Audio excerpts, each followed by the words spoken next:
Hi, and welcome back to Scratch. Today, we're going to make a potato gnocchi. If you'd like to support the channel, please like and share this recipe.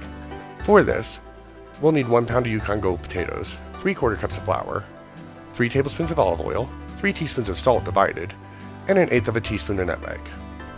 We'll start by thoroughly cleaning our potatoes. Then we'll place them in a large pot and cover them with 2 inches of water. Then, we'll add 2 teaspoons of our salt and set our stove top to medium-high.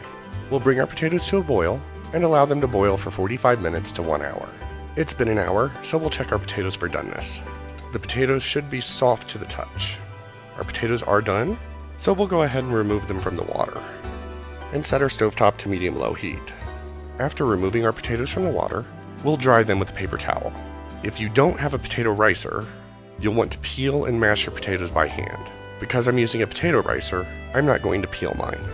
Once we've dried our potatoes, we'll slice them in half to prepare them for the potato ricer.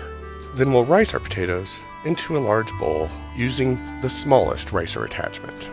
The good thing about a potato ricer is that you don't need to peel the potatoes. The ricer will separate the flesh from the peel. Once we've finished ricing our potatoes, we'll use a rubber spatula to stir in our 3/4 cups of flour, remaining teaspoon of salt, and 1/8 teaspoon of nutmeg. We'll mix this until a shaggy dough forms. Then we'll continue kneading by hand until we have a dough ball. We'll turn our dough out onto a floured work surface and cut it into quarters to make it easier to work with. We'll then roll each quarter into a log about 3/4 of an inch thick and cut the logs into pieces about 3/4 of an inch long. Once we've cut our gnocchi, we'll flour the back of the tines of a fork and press each piece into the tines and roll it off the fork to create ridges that will catch our sauce. We'll repeat this process until we've prepared all of our gnocchi.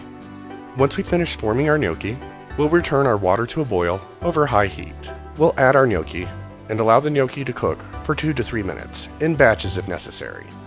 The gnocchi will float when it's done. Then we'll use a slotted spoon to remove the gnocchi from the water and toss it in our 3 tablespoons of olive oil. Then we can toss the gnocchi in our favorite pasta sauce. I'm going to use a beef ragu. And remember, if you like the content, please subscribe.